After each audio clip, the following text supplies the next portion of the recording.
have Stephen Minar, a director at BlackRock. Next to him is Gaston Yordan, a senior vice president, First Eagle. Next to him is Dubitzky. Did I butcher it? Dubitzky. Okay, that's a little better. CLO and CCO at PIMCO Investments, and then Bill Meyers, a senior advisor at XAI. So maybe just to start off, just kind of give a quick overview of the closed-end fund market right now. And it's, as you heard from the panelists earlier, it's clearly no secret we're kind of in the midst of a rather difficult market environment. And that's an environment that's really seen across the asset types and products, so not limited in any way just to closed-end funds. But maybe just color on the closed-end fund market specifically. You know, there were 13 listed CEFs that were brought to market last year. We've only seen 3 so far this year, so obviously a little bit difficult in terms of fundraising. And the size of the IPOs that we've seen this year are a little different than some of the billion-dollar funds we saw last year. And I guess finally, just maybe to pile on a little worse, some of the discounts we've seen now are wider than what we've historically seen over the last 12 months. So I think the last I saw at the end of last month, it was an average of 9.8% on the discount. So rather significant increase from what was, I think, about 5% or 5.8% as a 12-month trailing average. So maybe with all of that in mind, what would you say is some of what you expect fund sponsors or underwriters in the closed-end fund market to be doing and thinking about going forward? Yeah, thanks, Jeff, and good to see everybody in person. You know, I represent, as an attorney, I represent our broker-dealer that supports the PIMCO advisor, and so my comments I think will be a little bit more bent towards the distribution side of selling a closed-end fund. And it's hard to look into the future, but I think it's sort of an interesting maybe pause in what had been like the evolution of the closed-end fund towards like these bigger deals and bigger capital raises. And I think like what maybe we'll see, and it's just my own personal point of view, is more focus from distribution teams on, and in no particular order, I think like a tighter syndicate, a syndicate where the issuer feels more confidence that they know who's in the syndicate and that the capital will be stickier, maybe a little bit more of like an institutional slant to the end investor.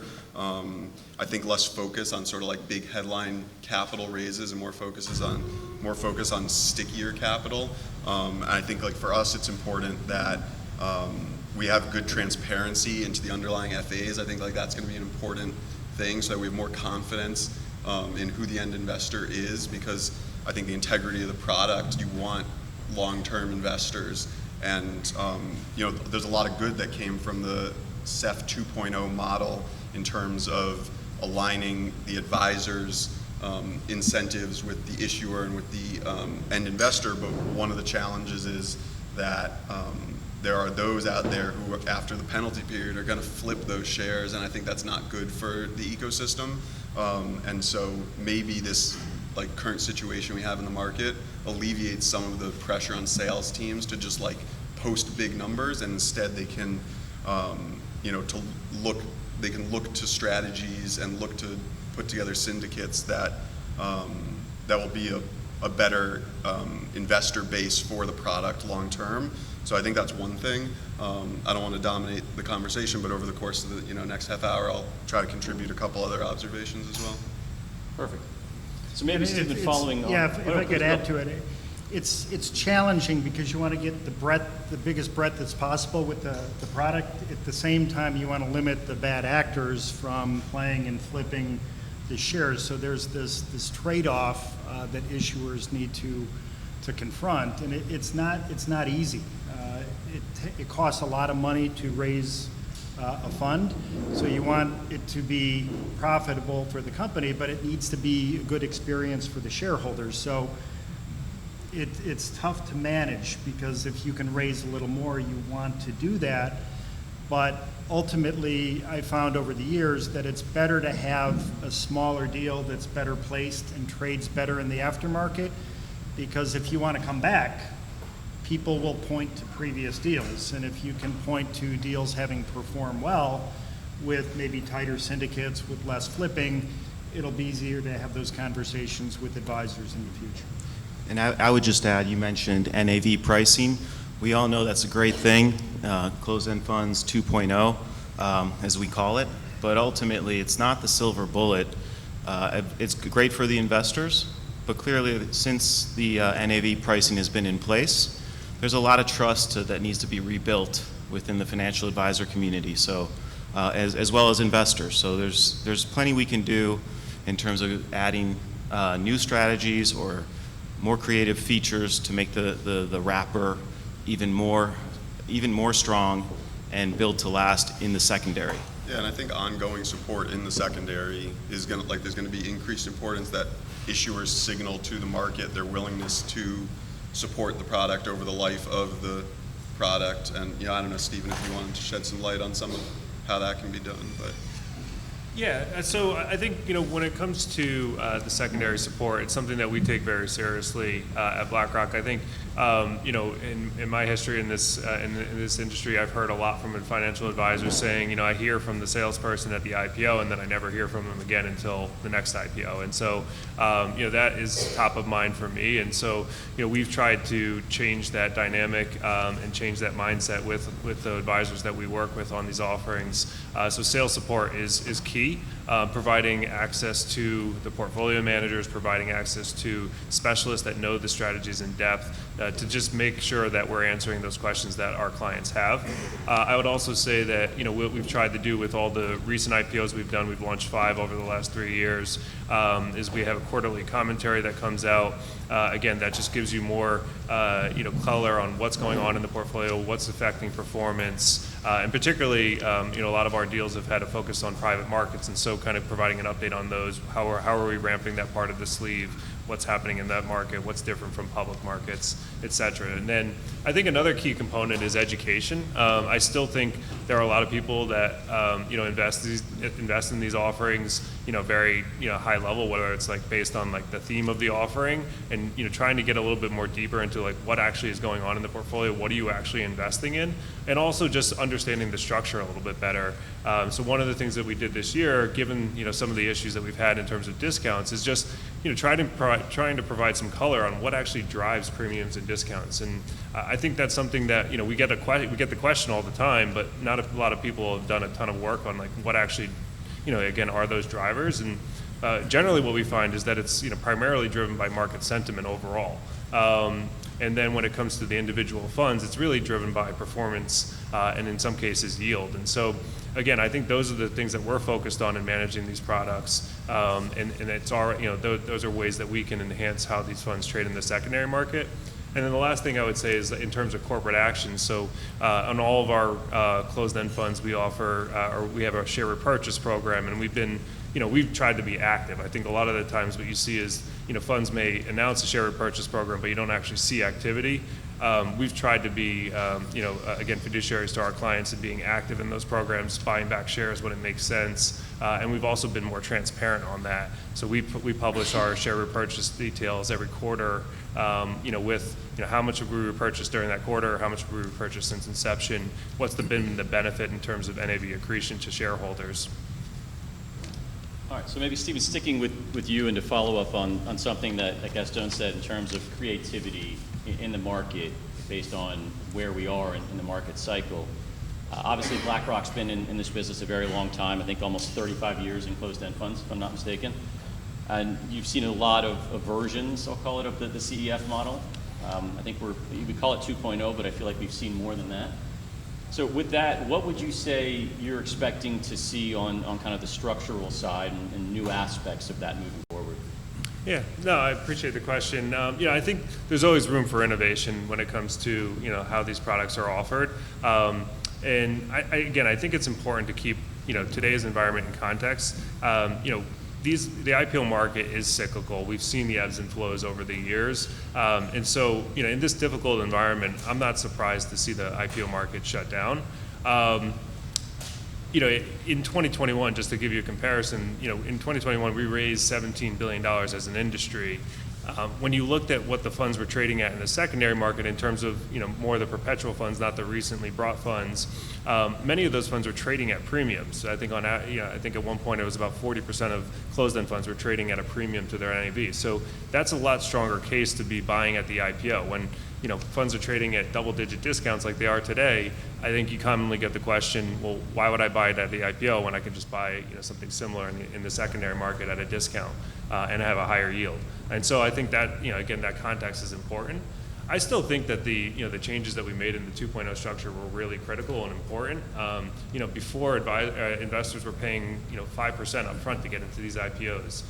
Now they pay nothing, and there's very low minimums, and you're getting access to some really interesting strategies. And so that combined with the NAV liquidity, which will at some point play into how these funds trade in the secondary market. Maybe we're too far out. Most of these funds, the most recent ones, the earliest ones were launched in 2019, so you still have another 9 years to go before that liquidity event. But that'll eventually come into play. We typically find around 5 years is where that really starts to affect how the market price trades.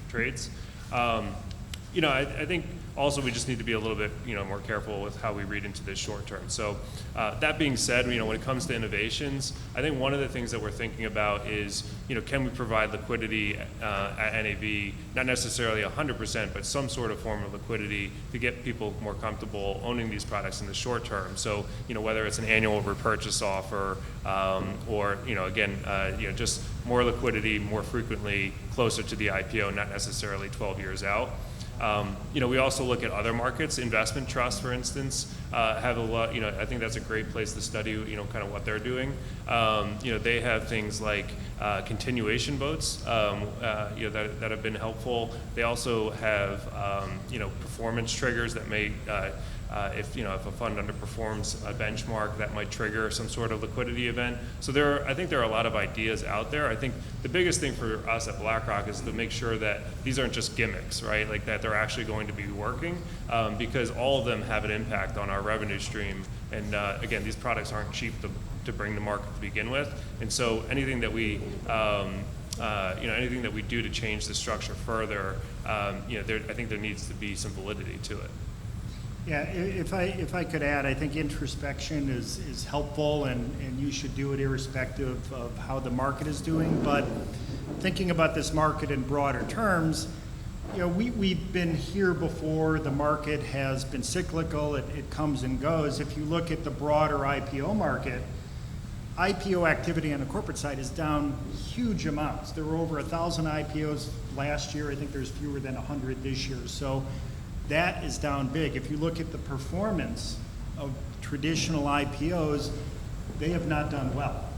So while we all are involved with closed-end funds, and frankly they haven't performed that well, they're part of a broader market that has had challenges. So we need to think about how to go forward. We need to think about how to make these trade better. We need to think how to improve them. So that should always happen whether the market is strong or whether it's not. But again, closed-end funds, I remember years ago, I don't know where he is, Bob Bush said, God made closed-end funds for income and for cash flow and distributions. And closed-end funds are a great product. And if you look at the demographics of investors and the aging of the population, and up until recently how low short-term rates were, they need to fund their lifestyle in the future. So there are few products as good as closed-end funds to generate income, and the package and the structure of closed-end funds is ideally suited to help generate that. So there is a lot of good in closed-end funds. It's tough not being able to come to market as frequently as we have in the past, but these markets will turn. Equity markets will start to show life. The interest rates will stabilize at some point, and the sun will shine again. So it'll be back. And I would just echo that. We tend to put closed-end funds into its own asset class, but if you really have that introspection and that perspective, and in defense of some of the larger closed-end funds that have come to market recently, they have performed in sync in many ways with what's been going on with the broader market. So we know fixed income has taken it on the chin. Obviously, with a closed-end fund that's levered, that pain and that performance is going to be exacerbated. So I think as an industry, it's really important for all of us to think about what can we bring to market that's fresh, that's new. Sometimes simple is good, but closed-end funds that are leverage is a four-letter word today, but that's not over a full market cycle. We know the benefits of leverage as an industry. So I think it's really important that we appreciate the funds that we can and might be able to bring down the road.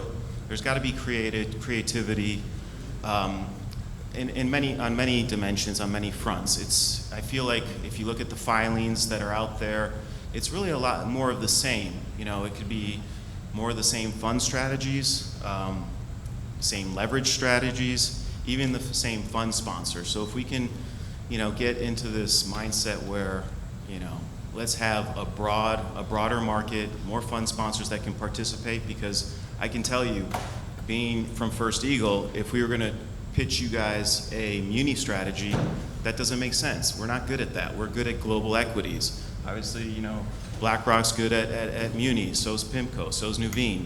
We all have special expertise that we can package into the closed-end fund wrapper that makes a lot of sense. The last thing I would say is, I meant to say this before, is that when it comes to the 2.0 structure, remember a lot of these funds actually did trade at premiums initially. It was really only until we entered this phase of, particularly an impact on growth type strategies that we started to see these wide discounts. And so I think the structure did work. I think part of it is the market environment, also the challenge performance in the underlying. Yeah, there's a saying I've heard that the only thing that goes up when markets go down is correlation. So you see closed-end funds, even though I think there's a lot of very closed-end funds and there's a lot of interesting strategies, unfortunately, it seems like they're all pretty highly correlated when the markets fall and fall rapidly. And going back to what earlier panels have said about education, it's so important to stress education and trying to increase awareness of closed-end funds for a lot of the reasons I mentioned before, because I think they are a great vehicle to offer investors who can live through the cycles and who aren't necessarily trading on a short-term basis, but want to have a sleeve in a longer-term portfolio with exposure to maybe a more volatile segment of an asset class to which they might have already allocated. But it's a great way to boost income if investors aren't looking at their statements every day.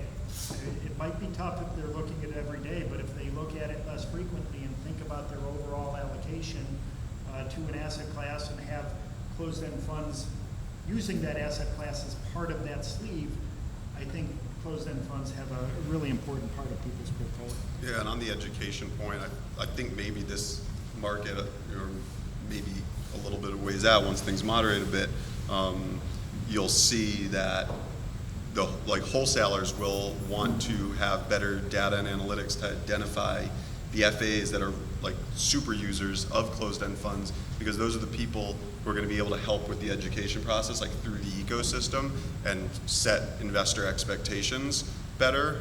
And I think wholesalers will be more interested in spending time with that type of FA, because it'll be a better end result for the end client, because that FA is more likely to be able to educate on the product, on the vehicle, rather than putting the entire onus on the issuer to do that education.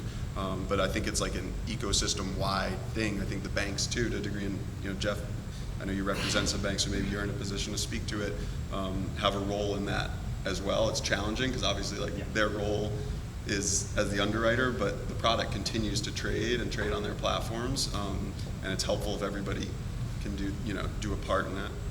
Yeah, to continue to beat this dead horse that's in front of us about education, it's just so critical, because there's a lot of cynicism in offices when people used to travel for deals. There's a lot of cynicism in offices when you see advisors about the new IPO if you're not willing or able to talk about the secondary market and other products that have been offered. So I think it's important that the salespeople can understand that there's closed-end products beyond the current primary deal that they should be willing and able to talk about if confronted with questions.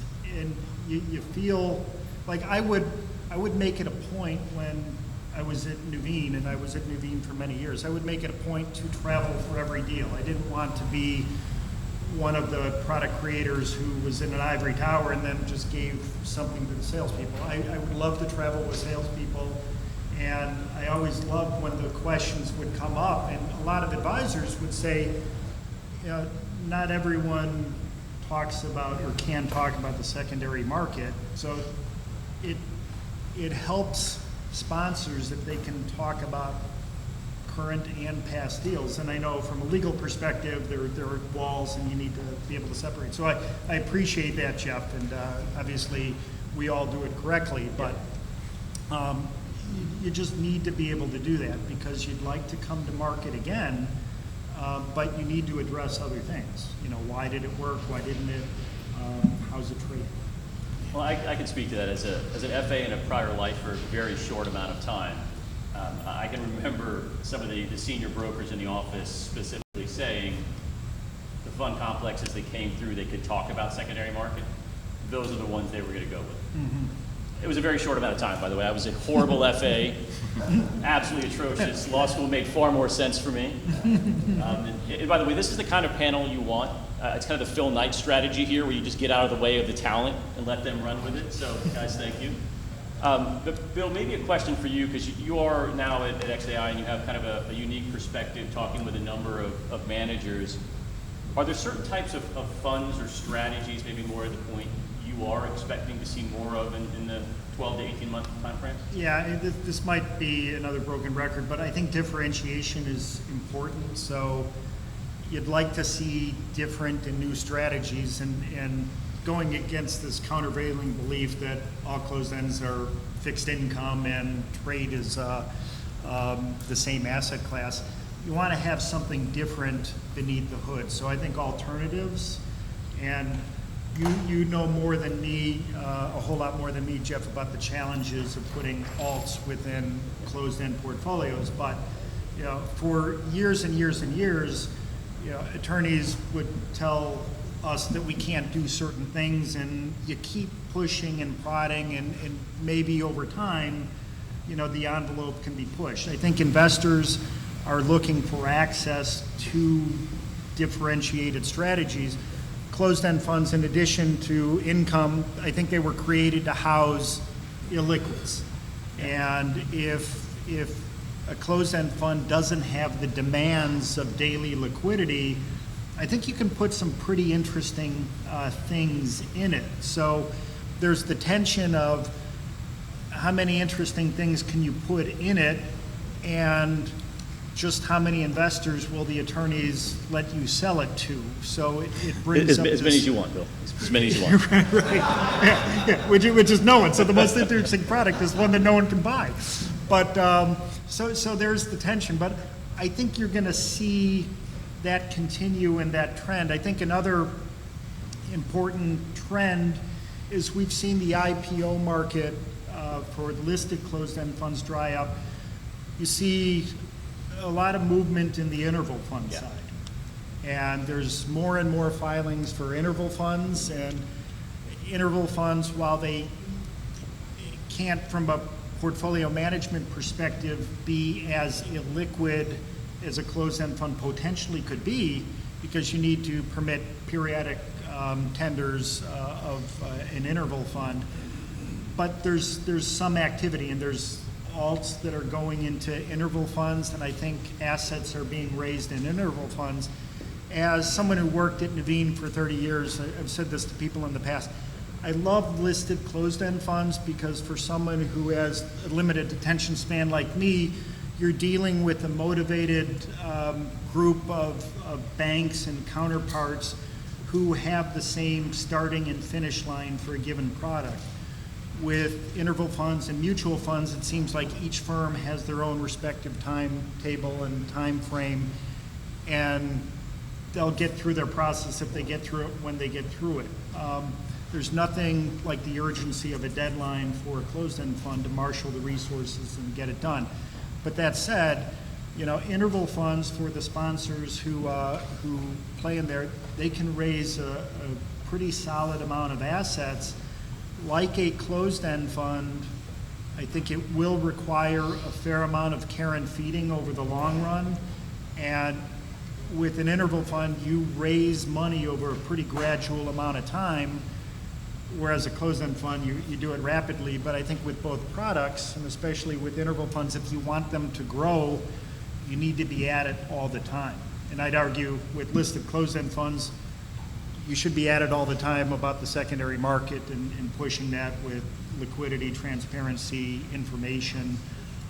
But it's another venue that I think you're going to see more and more activity in the future. Yeah, and that actually, Gaston, I was going to turn that over to you. I can see you chomping Absolutely. at the bit. Yes. We really like the interval fund wrapper. That's where you can put more privates. We have a credit strategy, direct lending, opportunistic credit. That's where I like the ability to add more privates. Of course, you can do that with closed-end funds as well, but I think with closed-end funds, you have to thread the needle, and I think, Stephen, we talked a little bit about this because you want to put some interesting stuff in the closed-end fund, but you also want to make it accessible for the masses, if you will. It's nice to be able to get into a closed-end fund, $20 IPO price, $20 NAV, and have some unique allocations to privates, if you will, but you want to make it, in terms of investor suitability, available for everyone, because it is an IPO and you want to raise a lot of money, but you also want to make sure it trades well in the secondary. So the interval fund, knowing that investors, and there's the education piece to it, investors have that ability to tender up to 5% each quarter, so they understand by design that they can only get so much of their money out each quarter. Whereas I think with the closed-end fund wrapper, it's nice to have that New York Stock Exchange liquidity every day. And yes, you have to monitor where should I get out now because it's trading at a premium to NAV, or should I wait till the discount heals? There's all these questions that you have with the closed-end fund itself that makes you wonder, okay, what else can we do to build good funds that trade well in the secondary? And I think that could be, like you said, annual tender offers. You could have a share buyback program that has real teeth. We've been doing a lot of closed-end funds over the years, and share buyback program or share buyback language has always been baked into the prospectuses. It's just we haven't really put our money where our mouth is, because there are hurdles to overcome, because once you have those assets, it's tough to let them go, especially with the fee structure in place today. We know to do a IPO, there's a lot of structuring fees that you have to pay. You have to pay the 2% RIP to the FA. So there's a lot to consider, but I think annual tenders, share buybacks, things that we can actually do and put and bake into a prospectus that give it more teeth, I think that's important. And there's a place for interval fund and asset classes that the interval fund really makes a lot of sense. But I really like the daily liquidity and keeping the closed-end funds not too simple, but yes, you can add some privates, but you also want to make sure investor suitability is broad for a regular closed-end. Yeah, I want to add a little bit about share buybacks, because I'm not sure they're the panacea that people maybe think they are. In theory, I think they're good and they are accretive to NAV if they're bought at a discount. But that said, and again, I find myself saying this a lot. I can defer to people who know a lot more about this than me, like the attorneys, but I think it's the 33 Act that prohibits the ability to buy too much of shares in the secondary market. So you're limited by the previous X number of days average daily trading volume. So your footprint into the market and the ability to buy and meaningfully change the price for the good and maybe reduce that discount for holders, you're limited by the regulations. So you're doing it for the right reasons, but oddly, the regulations are preventing it from having as much of an impact as I think you and shareholders would like. And ultimately, what's happening is you're maybe marginally shrinking the fund, marginally increasing expense ratios. So that's why I go back to just trying to get the word out, spreading the gospel about closed-end funds and the benefits they offer. Well, I think you missed your calling. If you ever want to come over to the dark side of the attorneys, we're happy to have you. So. Jeff, I just want to make one comment on just, around, I think, when it comes to the structures, like we've talked about listed closed-end funds, interval funds, I think you really have to focus on, like, who are the end clients, and what are you trying to accomplish in that, right? So, on the listed side, to the point that was made, right, you want to have as broad of an audience as possible. It's meant for a more retail-based shareholder, maybe not as necessarily high net worth. And so, the types of strategies you can put in there to avoid any type of suitability restrictions will be limited. So again, a lot of our funds where we've tried to provide access to private markets, we cap that at 25%, and that's driven again by that suitability restriction. On the interval side, again, you're probably talking to more RIA type clients. You're looking at advisory type clients versus in the IPO market.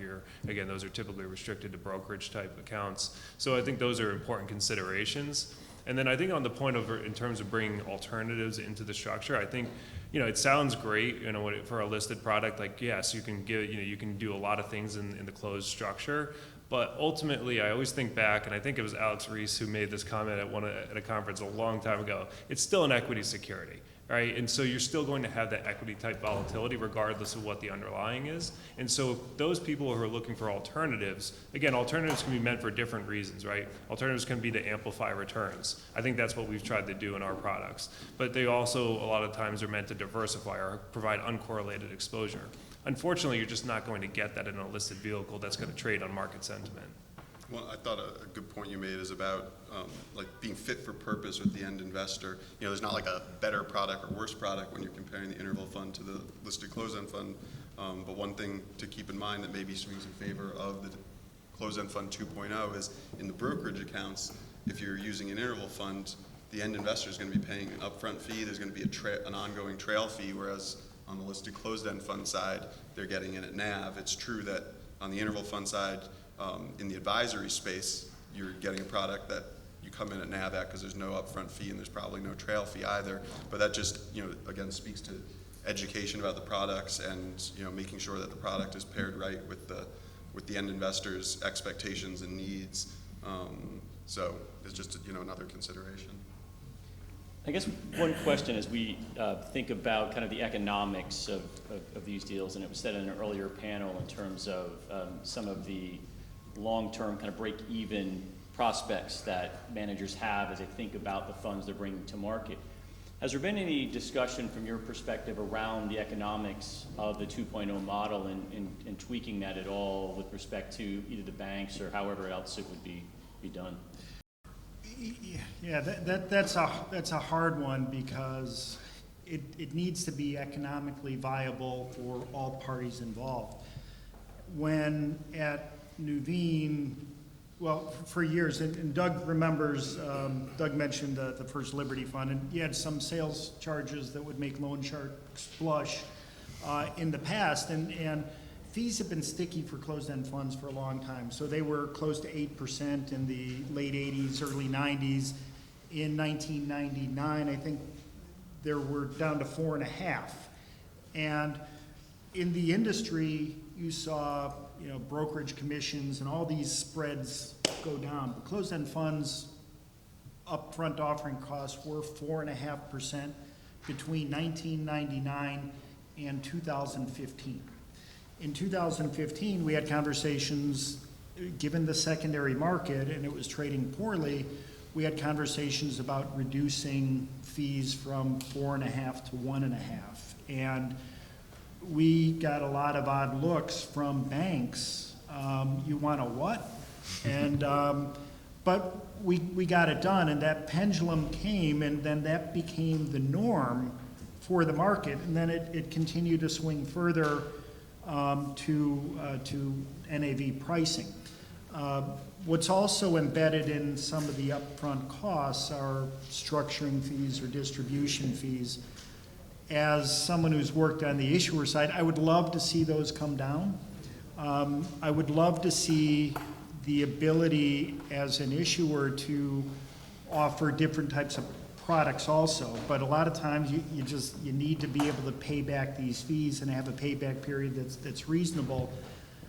Back to products and what might be interesting. I don't know what it is, but something we always thought about for years is, could you somehow issue a product that's not tied to this like income chain? And total return is sourced by many different streams.